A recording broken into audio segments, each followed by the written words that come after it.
জার্মানির মুন শহরের কাছে বিস্ফোরণ আর গর্জনের শব্দ এখন আর নতুন কিছু নয়। সামরিক মহড়ায় ছুটে যাওয়া ক্ষেপণাস্ত্র উৎক্ষেপণ, ফায়ার কমান্ডের সঙ্গে আকাশে ছুটে যাওয়া রকেট, সবই যেন শহরবাসীর নিত্যদিনের বাস্তবতা হয়ে উঠেছে। তবে এই শব্দের মাত্রা আরো বাড়তে চলেছে, কারণ জার্মানি এখন ইতিহাসকে পেছনে ফেলে তৃতীয় বিশ্বযুদ্ধের জন্য প্রস্তুতি নিচ্ছে।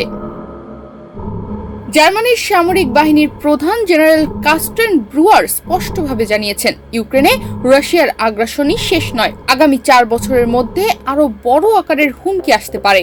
তার মতে এটা নির্ভর করে না আমাদের প্রস্তুতির জন্য কত সময় দরকার, বরং পুতিন আমাদের কতটা সময় দেন সেটাই মূল বিষয়। এ কারণে তৃতীয় বিশ্বযুদ্ধের প্রস্তুতি নিচ্ছে জার্মানি। 2022 সালে রাশিয়ার আগ্রাসনের পর চ্যান্সেলর ওলাফ শলৎস পরিবর্তনের যুগ ঘোষণার মাধ্যমে জার্মানির সামরিক নীতিতে বড় পরিবর্তন আনেন। তখন প্রতিরক্ষা খাতে বরাদ্দ করা হয় 10,000 কোটি ইউরো।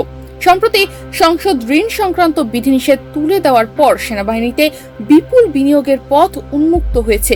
তবুও জেনারেল ব্রুয়ার মনে করেন এই বরাদ্দ যথেষ্ট নয়।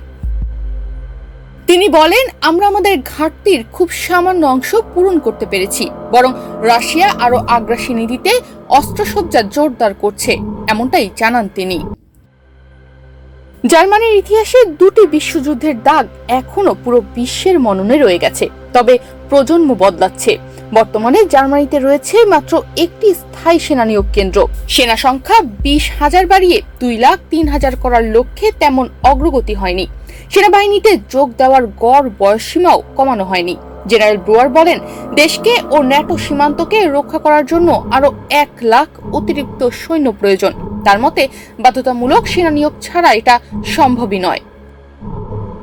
জার্মানির সেনাবাহিনী নিয়ে নতুন আলোচনা শুরু হয়েছে। জেনারেল ব্রুয়ার এখন নিয়মিত স্থানীয় টাউন হলগুলোতে গিয়ে নাগরিকদের সামনে প্রশ্ন ছুড়ে দেন, আপনি কি যুদ্ধের জন্য প্রস্তুত? বিশ্ব রাজনীতির উত্তপ্ত আবহে জার্মানি আর নিরপেক্ষ দর্শক হয়ে থাকতে চায় না।